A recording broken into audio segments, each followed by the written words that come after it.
Hi everybody, I'm Tom Hafer, the host of the Parish Podcast, and welcome to this edition. The Parish Podcast is available in audio-only form on Spotify, iTunes, and wherever you find podcasts.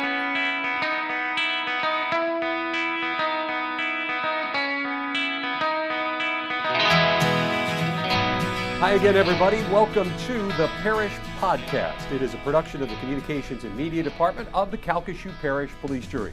I'm the host. I'm Tom Hafer. Today we have two guests on our podcast here to discuss the upcoming hurricane season. Our Office of Homeland Security and Emergency Preparedness Director, Dick Gremillion, and Assistant Director, Jared Mays. Welcome to both of you. Thanks.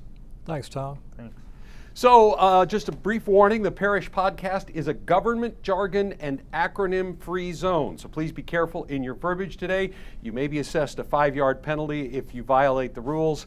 And the good news is that last month when we had Jennifer Cobian and our grants administrator on, we had to officially declare FEMA, which is definitely an acronym, we had to deem that acceptable. So please feel free to use that term liberally and extensively in today's podcast. So let's talk about hurricane season. Both of you, what's new for this year? Anything new from the National Hurricane Center or NOAA in their guidance, their language, any new technologies that they're using? Well, weather-wise, what's new is this year it looks like we may be heading into a El Nino condition, which would mean generally less hurricanes in the Gulf. Of course, you have to remember there have been years when there weren't so many hurricanes, like 1992 Hurricane Andrew, which tore up a lot of Louisiana. It was the only landfalling hurricane that year, so it means something, but I'm not sure what it means. And I guess we'll find out when the time gets here. Technology-wise, the NOAA, the National Hurricane Center, National Weather Service has been looking at the accuracy of their past forecasts, and I think they've decided that they're going to give the numbers, but each year they've been getting a little more accurate on the track forecasts. Yep. Unfortunately, that doesn't carry over into the intensity forecast, so we're still a little bit of a question mark there, but the track forecast should be a little better. They've also chosen to issue what they call now their 7-day tropical outlook. This means that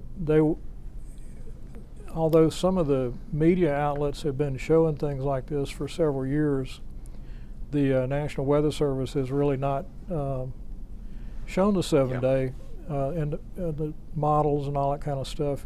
I think it's a reaction to that, but we'll wait and see. I think it's good from a preparedness standpoint, where it gives you a couple extra days to think about what might happen. The downside might be it will result in more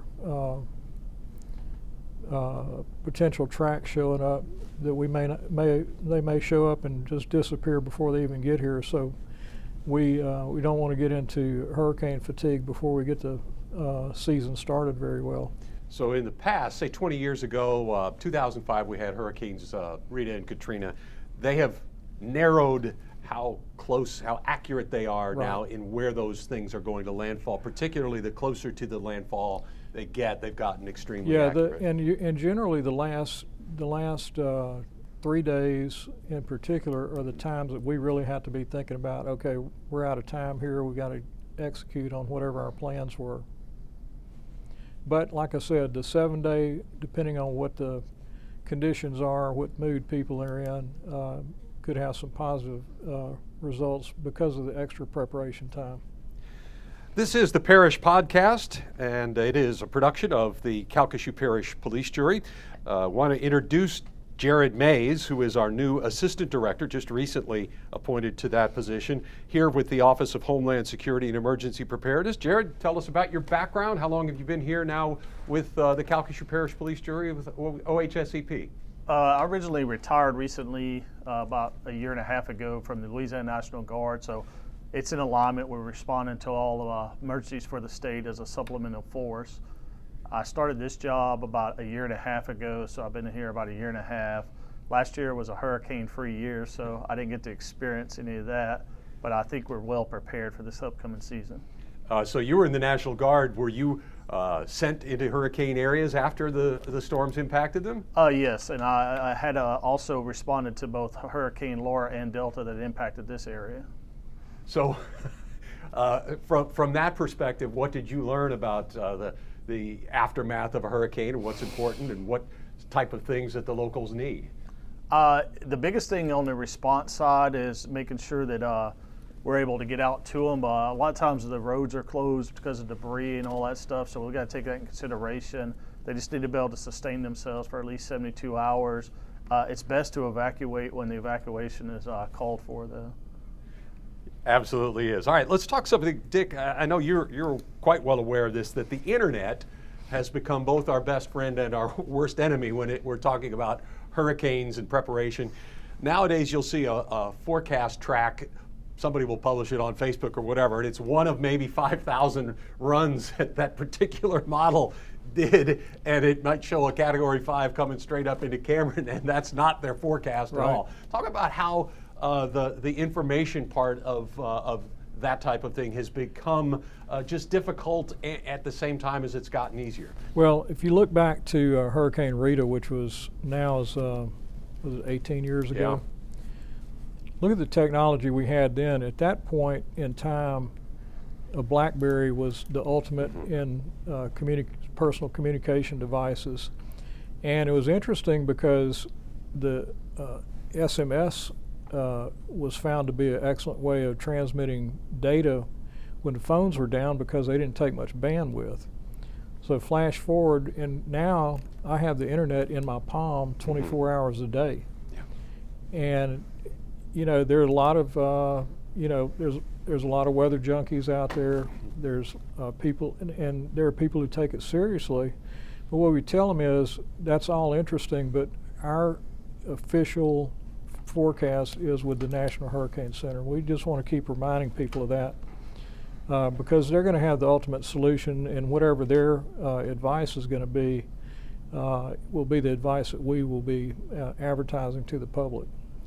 You mentioned how things have changed after Hurricane Rita. I remember in the old OHSCP over at the 911 building having a terrible problem when we had a press release to go out and we had run out of fax paper. Yeah. So that was a big deal in 2005. Yeah, so things have changed quite a bit. A lot of technology changes. We found out that cell phones aren't a very good emergency tool because they go out pretty quickly. So that's always something we caution the public. Your internet is nice, but what happens if your battery dies on your cell phone? A couple of other pieces of technology that we like to use. CalcaShout is an important thing for local notifications, and the Get a Game Plan website that is at GOSEP is a very important one for hurricane prep. Talk about those two things. I'm going to let Jared talk about CalcaShout. He's been doing some work. We've been doing some revisions to that, so I'm going to let Jared talk about that. All right, we have a link at CalcaShout. It's www.calcashout.com, and people can go on there and register, and we'll send out emergency updates or public safety updates as they become available. We try to monitor that and ensure we don't send out too many messages because people seem to become annoyed and turn off the alerts and stuff. So we're filtering what we're sending out, but people can register for that and then get live updates. And that's text, email, or voice? Correct.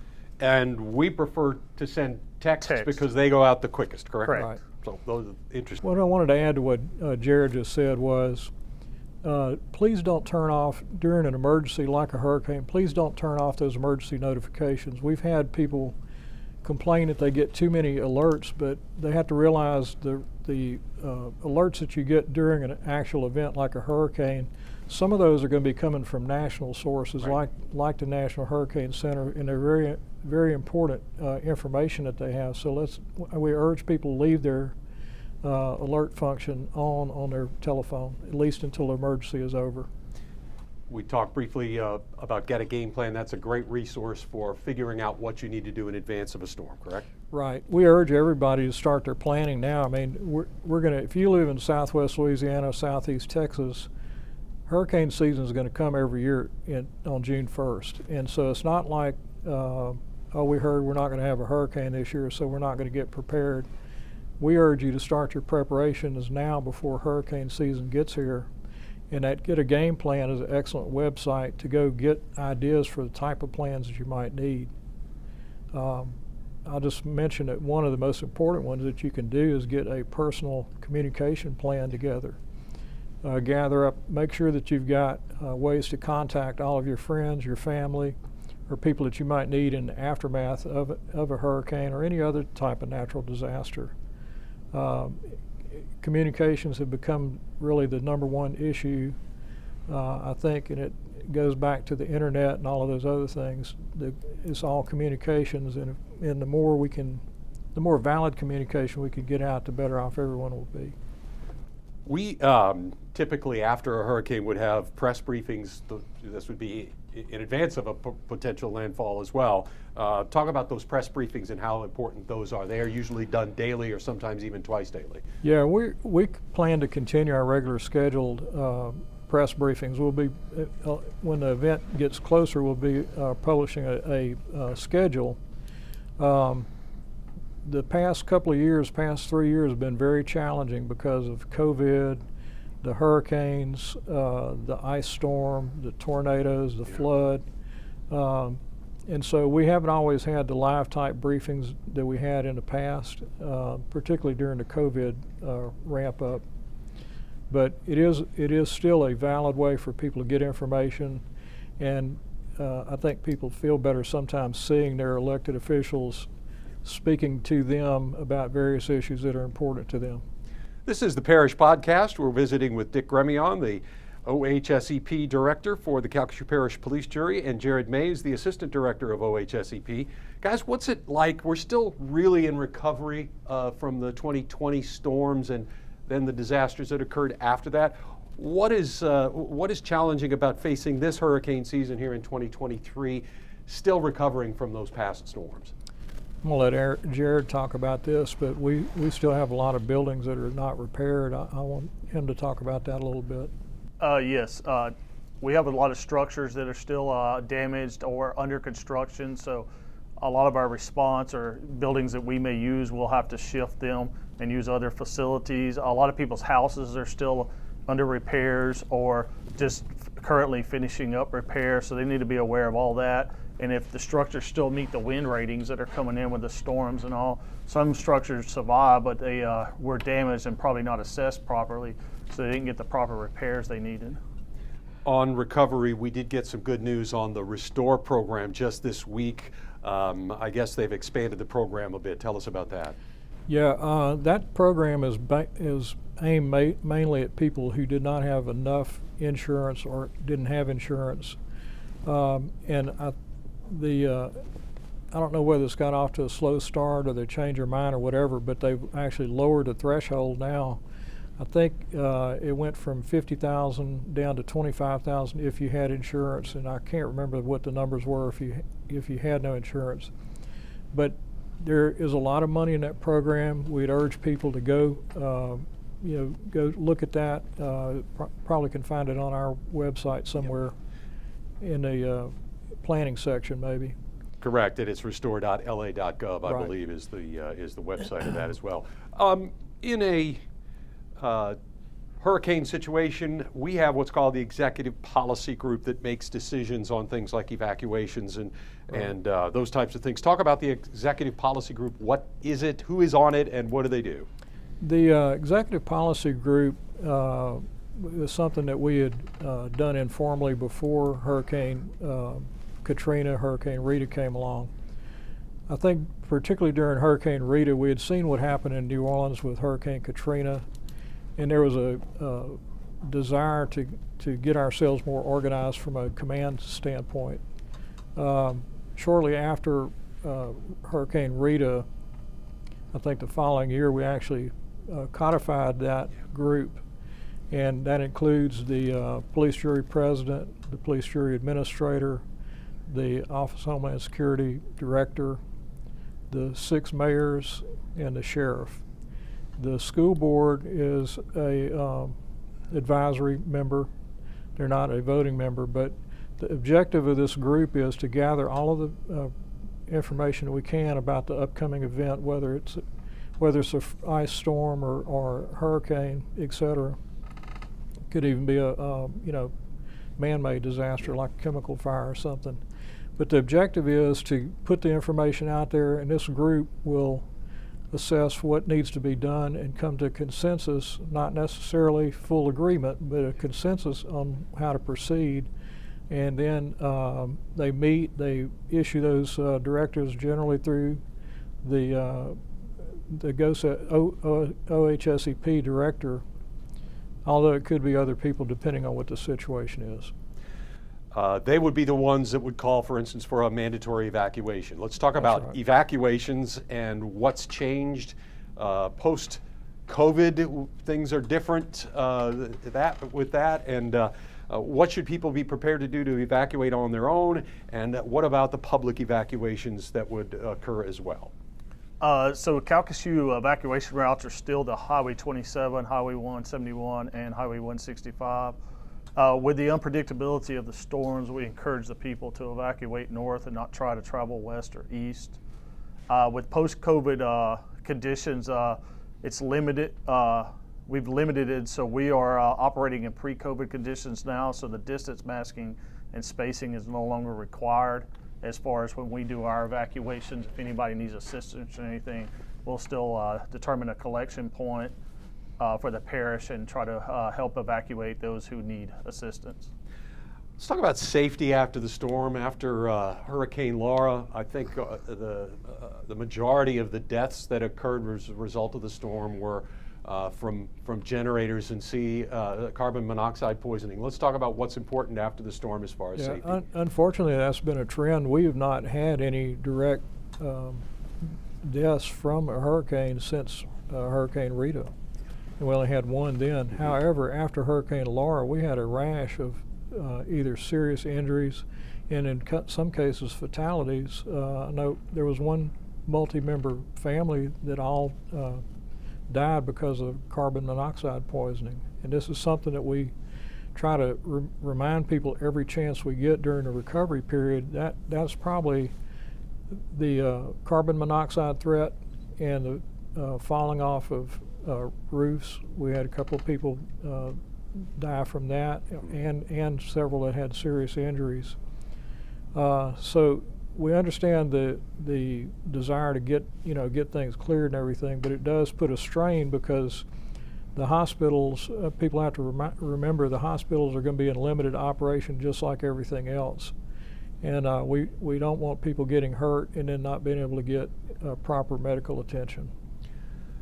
I'm sure we've been doing a lot of drills, rehearsals, plannings, those types of things with OHSEP and all of the other groups that are involved. Let's talk about our preparations in that type of situation.